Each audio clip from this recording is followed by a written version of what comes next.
우리가 믿는 사람이라고 해서 고난이 없는 무풍지대에서 사는 것은 아닙니다. 설명하기 어려운 고난 가운데 있는 분들이 우리 성도들 중에도 참으로 많이 있습니다.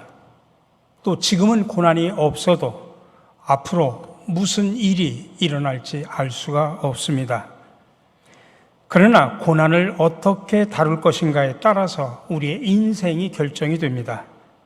고난이 우리를 지옥과 같은 곳으로 끌고 갈 수도 있고, 고난을 통해서 우리가 축복의 길로 걸어갈 수도 있습니다. 그래서 고난에 대한 우리의 태도, 우리의 행동이 참으로 중요합니다. 두 종류의 행동이 나타납니다. 리액션과 리스폰스, 두 종류의 반응이 나타납니다. 두 가지 모두가 다 반응이라고 해석할 수 있지만, 리액션은 반응이라고 말할 수 있고 리스폰스는 응답이라고 말할 수 있습니다. 고난에 대한 반응은 본능입니다. 고난이 찾아왔을 때 많은 사람들은 힘들어하고 절망합니다. 때로는 분노하고 원망하고 불평합니다. 소리를 지르기도 하고 벽을 치기도 합니다. 이게 바로 리액션입니다. 이스라엘 백성들이 광야에서 힘들어서 불평과 원망을 쏟아냅니다. 이게 리액션입니다. 자연스러운 반응이죠. 본능적인 것입니다. 고난이 닥치면 누구나 다 이렇게 행동합니다. 어려운 상황이 갑자기 몰아치면 처음에는 누구든지 당황해서 인간적인 행동을 하게 됩니다. 힘든다, 죽고 싶다, 고통이 클수록 절망이 커서 그런 소리를 부르짖습니다. 고통 앞에서 태연할 수 있는 사람은 아무도 없습니다. 근데 이렇게 리액션은 상황에 대한 원초적인 행동입니다. 그러나 우리 믿는 사람들은 이 리액션에서 끝나서는 안 됩니다. 믿음의 사람들은 리스폰스 해야 됩니다. 고난에 응답해야 합니다. 리스폰스는 리액션하고 다릅니다. 리액션은 본능적으로 하는 행동이고, 리스폰스는 거기에 자신의 의지가 들어갑니다. 자신의 주관이 들어가고 자신의 해석이 들어갑니다. 그러므로 리스폰스는 반응하는 것이 아니고 응답하는 것입니다. 리스폰스는 우리의 의지가 담긴 믿음의 행동입니다. 본능적인 행동을 거부하고 응답을 하는 것입니다. 또 믿음으로 상황을 해석하고 의지적으로 우리가 결단을 하는 것입니다. 우리가 고난에 대해서 반응하기만 하면 때로는 궁지에 몰리게 됩니다. 반응해가지고는 상황을 바꿀 수가 없습니다. 오히려 악화시킬 뿐입니다. 그러나 그렇기 때문에 우리 믿는 사람들은 고난에 적극적으로 맞서야 됩니다. 고난에 대해서 하나님께 응답해야 됩니다. 우리는 믿음을 가지고 있기 때문입니다. 오늘 우리가 읽은 본문에도 이 고난에 대해서 리액션, 반응하지 않고 리스폰스, 응답한 사도들의 이야기가 나옵니다. 그 응답을 우리가 함께 묵상하면서 은혜 받는 시간을 갖도록 하겠습니다. 오늘 19절의 말씀입니다. 베드로와 요한이 대답하여 이르되 하나님 앞에서 너희의 말을 듣는 것이 하나님의 말씀을 듣는 것보다 옳은가 판단하라. 이 말씀은 관리들과 장로들과 서기관들 그리고 대제사장 얀나스의 문중이 사도들에게 도무지 예수의 이름으로 말하지도 말고 가르치지도 말라고 명령을 했을 때 한 대답입니다. 응답이라는 이야기죠. 먼저 여기서 우리가 생각해 볼 수 있는 것은 예수의 이름입니다. 예수의 이름은 사도들이 그렇게 힘차게 생명을 내놓고 증거한 이름입니다. 10절에 보면 너희와 모든 이스라엘 백성들을 알라. 너희가 십자가에 못 박고 하나님이 죽은 자 가운데서 살리신 나사렛 예수 그리스도의 이름으로 이 사람이 건강하게 되어 너희 앞에 섰느니라. 예수의 이름이 그 사람을 건강하게 했다, 치유했다, 회복했다, 그렇게 증거합니다. 12절에서 말합니다. 다른 이로서는 구원을 받을 수 없나니 천하 사람 중에 구원받을 만한 다른 이름을 우리에게 주신 일이 없습니다. 예수의 이름 외에는 구원받을 만한 다른 이름이 없다고 증거합니다. 밑으로 내려와서 30절에 보면 손을 내밀어 병을 낫게 하옵시고 표적과 기사가 거룩한 종 예수의 이름으로 이루어지게 하옵소서. 예수의 이름으로 능력 있는 사역을 하게 해달라는 그런 기도입니다. 그 이름 예수, 40년 동안 안진뱅이로 살던 사람을 일으킨 능력 있는 이름, 나의 죄를 대속하기 위해서 십자가에서 피 흘려 돌아가신 이름, 죽으신 지 사흘 만에 부활하셔서 하나님의 아들 되심을 드러내신 이름, 재림하셔서 우리를 심판하시고 영생으로 인도하실 이름, 영으로 우리와 함께 계셔서 우리의 삶을 돌보시고 인도하시고 성결하게 하시는 이름, 그 이름이 바로 예수님이십니다. 그래서 여러분, 예수님의 이름은 우리의 팔자를 고쳐놓고 우리의 운명을 바꿔놓는다는 사실을 기억하시기 바랍니다. 오늘 관리들과 장로들과 서기관들, 그리고 대제사장 얀나스의 문중 사람들은 바로 이 예수의 이름으로 말하지도 말고 가르치도 말라고 지금 협박을 하고 있습니다. 그들이 이렇게 명령하면 사도들은 기가 죽어서 아무 소리도 못할 줄 알았습니다. 아니, 석방해 주는 것만으로도 허리를 굽신거릴 줄 알았습니다. 사실 보통 사람이라면 그래야만 마땅했습니다.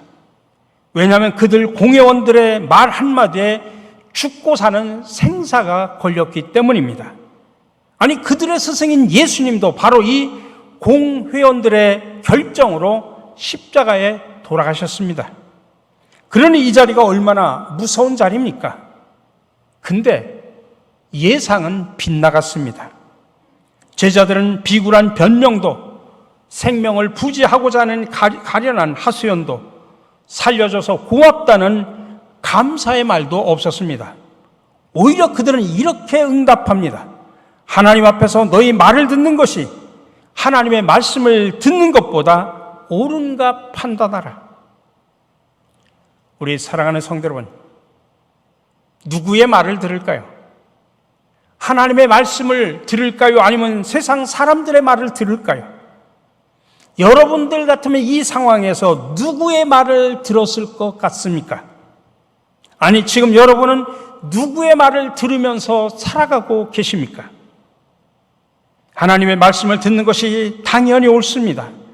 하나님 편에 서는 것이 너무나도 당연합니다.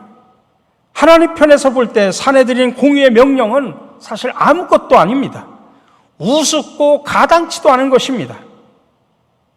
베드로와 요한이 석방되어서 다른 사도들에게 가서 보고했을 때 그들의 기도를 한번 들어보십시오. 24절 26절입니다. 그들이 듣고 한 마음으로 하나님께 소리를 높여 이르되 하면서 기도의 내용이 나옵니다.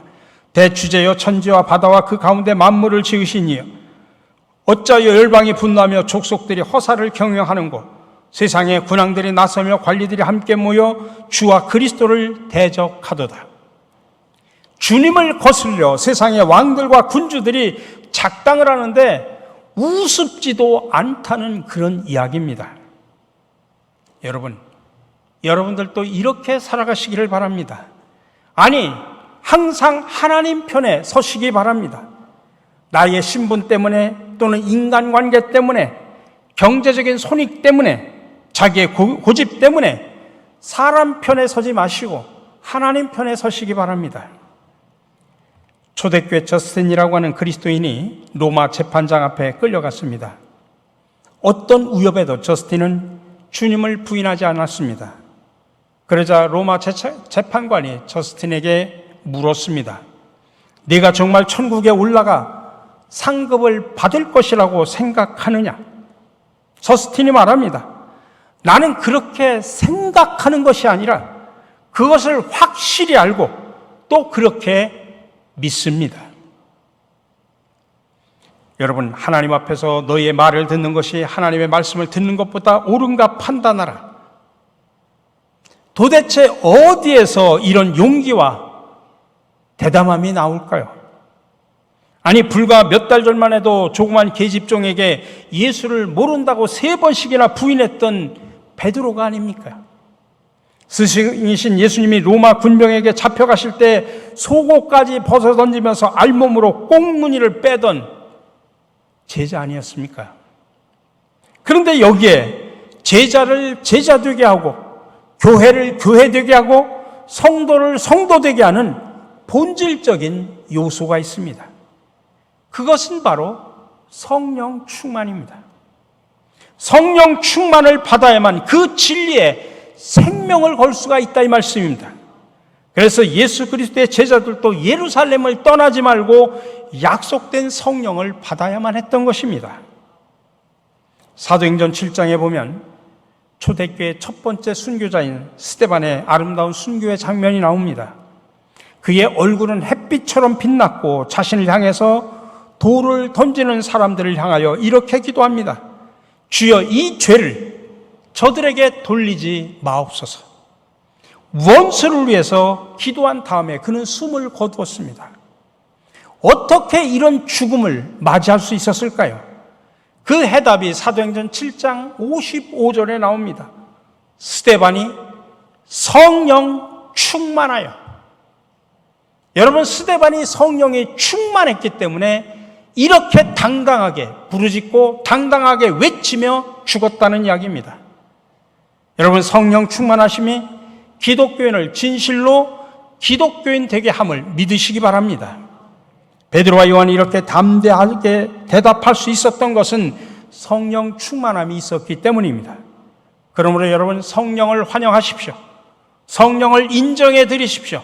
성령을 앞세우십시오. 성령이 여러분의 뜻을 온전히 지배하도록 기도하시기 바랍니다. 두 번째로, 상황에 사로잡힌 자가 아니라 복음에 사로잡힌 자가 되어야 합니다. 오늘 29절입니다. 주여 이제도 그들의 위협함을 굽어보시옵고 또 종들로 하여금 담대히 하나님의 말씀을 전하게 하여 주시오며. 마침 아침 안개가 산허리를 감싸듯이 초대교회 성도들에게 엄청난 박해의 기류가 감싸고 있습니다. 그 분위기가 너무나도 성도들을 옥죄어 숨조차도 크게 쉬지 못할 정도였습니다. 그래서 그때 그들은 그 위기 속에서 기도합니다. 왜냐하면 기도는 어떤 상황 속에서도 살아갈 기독교인들의 무기이기 때문입니다. 우리가 너무나 잘 알고 있는 존 버년이 지은 철로 역정이라고 하는 책이 있습니다. 그 철로 역정에 나오는 한 이야기입니다. 주인공 그리스도인이 소망이라는 친구와 함께 천성을 향해 가다가 길을 잘못 들어가지고 험한 골짜기에 들어서게 됩니다. 설상가상으로 심한 폭우까지 쏟아져서 이제 사면초가가 되고 맙니다. 앞으로 갈 수도 없고 뒤로 돌아갈 수도 없게 됐는데 또 날은 점점 어두워지기 시작을 합니다. 그래서 두 사람은 손을 꼭 잡고 웅크리며 날이 새기를 기다리다가 잠이 들었습니다. 근데 인기척에 눈을 떠보니 절망이라고 하는 거인이 앞에 딱 버티고 서 있는 것입니다. 너희들이 내 구역으로 침입을 하였으니 가두어 버리겠다. 두 사람을 지하 감옥에다 가둡니다. 일주일 동안 수도 없이 매질하면서 초주검 상태가 되어버립니다. 이 절망이라고 하는 거인은 독약을 든 잔을 주면서 마시고 죽으라고 이야기를 합니다. 하지만 두 사람이 마시지 않고 버티자 날이 새면 갈기갈기 찢어 죽이겠다고 협박을 합니다. 두 사람은 마지막 밤이 될지도 모른다고 하는 생각에 밤을 새워 기도하기 시작을 합니다. 근데 새벽쯤에 갑자기 그리스도인이 외칩니다. 자유롭게 나갈 수 있는데 왜 감옥에 있는가? 모든 자물쇠를 열 수 있는 언약의 열쇠가 내 품에 있는 것을 몰랐구나. 고통이 너무 심해 열쇠를 가지고 있다는 사실을 잊었도다. 결국 그는 언약의 열쇠를 꺼내서 자물쇠에 넣자마자 감옥문이 열립니다. 그리스도인은 날이 새기 전에 친구 소망과 함께 절망의 성에서 드디어 도망칠 수가 있었습니다. 여기서 작가 존 버년은 이 언약의 열쇠가 바로 우리들의 기도라고 말하고 있는 것입니다. 그렇습니다. 절망을 이기는 길은 기도뿐임을 기억하시기 바랍니다. 그래서 기도하는 사람 앞에는 사탄이 굴복할 수밖에 없습니다. 기도하는 사람은 절대로 절망하지 않습니다. 기도하는 사람은 절대로 교만하지 않습니다. 기도하는 사람은 절대로 죄의 수렁에 빠지지를 않습니다. 근데 여러분, 초대교회 성도들이, 사도들이 기도한 내용이 뭘까요? 우리들의 기도 내용과 저들의 기도의 내용을 살펴보면 놀라지 않을 수가 없습니다. 저들은 하나님 앞에 기도하기를 하나님이 능력이 많으신 분이니까 우리가 이 어려움과 위기 속에서 일어날 수 있도록 또 박차고 나갈 수 있도록 해달라고 그렇게 기도하지 않았습니다. 또 저 원수들을 일격에 때려 부숴달라고 그렇게 기도하지도 않았습니다. 저들은 뭐라고 기도했느냐? 29절에 나와 있습니다. 주여 이제도 그들의 위협함을 굽어 보시옵고 또 종들로 하여금 담대히 하나님의 말씀을 전하게 하여 주시오며. 저들은 그 어떤 위협이나 박해를 면하게 해달라고 기도한 것이 아니라 어떤 경우라고 할지라도 하나님의 말씀을 전하게 해달라고 지금 기도하고 있습니다. 그들은 시험이 없는 나를 요구한 것이 아닙니다. 그 고난과 시험을 가볍게 해달라고 하지도 않았습니다. 그들은 그 시험을 이기고 하나님의 말씀을 전하는 담대함을 달라고 지금 기도하고 있는 것입니다. 우리 사랑하는 성도 여러분, 지금 오늘 이 자리에 나오신 여러분들 가운데 나는 지금 모진 시련을 겪고 있다, 그렇게 생각하시는 분들이 계십니까? 정말 육신의 생활이 너무 지치고 지쳐서 힘겹다고 생각하시는 분들이 계십니까? 나는 지금 너무나 무거운 짐을 짊어지고 살아가고 있다라고 생각하시는 분들이 계십니까? 물론 그런 문제가 해결되기를 위해서 여러분 기도하시기 바랍니다. 그러나 그것보다는 더 성숙한 기도는 이런 것들은 있어도 좋으니 이것들을 이길 수 있는 힘과 능력을 달라고 여러분 기도하시기 바랍니다. 왜냐하면 그러한 기도를 할 수만 있다면 여러분 어떤 상황 속에서도 그것을 이길 수 있고 하나님이 주시는 큰 축복을 얻을 수 있기 때문입니다. 여러분, 초대교회 성도들은 자기들에게 닥치는 시련에 관심을 집중한 것이 아니라 어떻게 하면 복음을 전할 수 있을까, 여기에 관심을 집중했습니다. 그들의 관심은 사나 추구나 복음전도, 잘되나 못되나 복음전도였다는 사실입니다.